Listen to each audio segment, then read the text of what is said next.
Alors une chronique un petit peu spéciale aujourd'hui, encore que pas vraiment, non c'est juste que j'ai voulu revenir un petit peu sur ce que j'avais dit dans ma chronique sur Europe 1, sur François Hollande, le bouquin « Un président ne devrait pas dire ça », parce qu'il y avait vraiment beaucoup de choses à dire puisqu'il y avait, je sais pas, au moins 1500 pages, j'en suis pas tout à fait sûr parce que j'ai pas réussi à l'acheter, il est en rupture de stock, non je l'ai téléchargé, et vous savez quand on télécharge, les pages apparaissent au fur et à mesure, alors oui, faites-moi un procès, voilà, je n'ai pas payé les journalistes du monde, voilà, envoyez-moi la petite note, il n'y a pas de problème, je règle dès que Europe 1 me paye. Alors longtemps on a glosé sur la méthode de travail imparable de François Hollande, son sens de la synthèse, le fait que ouais tu vois, il réfléchit longtemps mais quand il a pris une décision il l'a prise, c'est-à-dire réfléchit longtemps, il réfléchit vraiment longtemps, ouais il réfléchit longtemps, ouais, quand il prend la décision des fois il revient dessus, ouais, en fait il prend pas de décision. Ouais. On voit aussi les rapports entre Hollande et ses subalternes, ceux qu'il a nommés, et là aussi c'est toujours de leur faute en fait si ça foire, c'est pas lui, c'est pas une erreur de jugement de sa part de les avoir nommés par exemple, Jean-Marc Ayrault, tellement loyal qu'il en est inaudible, Valls, bon qui est plus ou moins un traître, mais ça il le sait dès le début, Hollande, il sait qu'il va vouloir essayer de lui prendre sa place, le calife à la place du calife, d'ailleurs quand il lui remet la Légion d'honneur à Valls, il lui dit ouais on peut très bien réussir sa vie sans être président de la République, genre bah prends ça dans les dents. Et puis il y a quand même des gens qui trouvent grâce à ses yeux, notamment Najat Vallaud-Belkacem. À un moment donné sur Najat, Hollande dit « Je l'aime beaucoup, elle est très forte en langue de bois, elle me rappelle Ségolène ».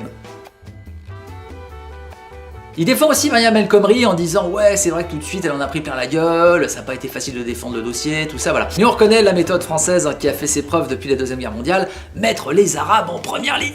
Alors, dans le bouquin, évidemment, on le sait, il attaque la justice.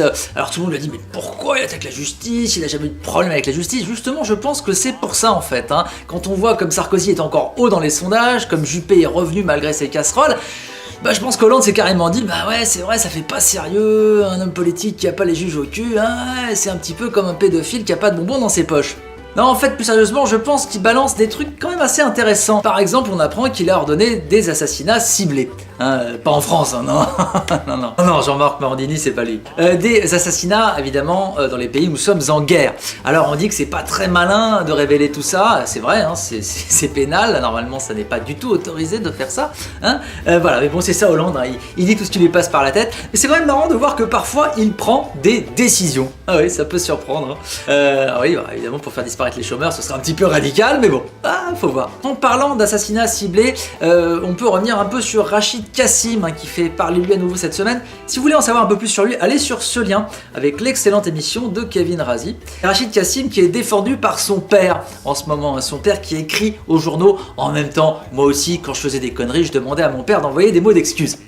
Alors évidemment, à la lecture du bouquin, tout le monde a l'impression que Hollande est un type mou et nul, alors que pas du tout, il est juste nul et mou. Ce qui est marrant, c'est qu'il pense vraiment qu'il est machiavélique, tu vois, et c'est vrai qu'il a un machiavélisme un petit peu de, comment dire, d'apparatchik soviétique en 1965 à Krasnoyarsk, quoi. Il est capable de manœuvrer, quoi, d'avoir un pouvoir de nuisance, de jouer l'un contre l'autre. Par contre, prendre des vraies décisions, ça paraît beaucoup plus difficile, surtout en face de mecs comme Pierre Gattaz ou Vladimir Poutine.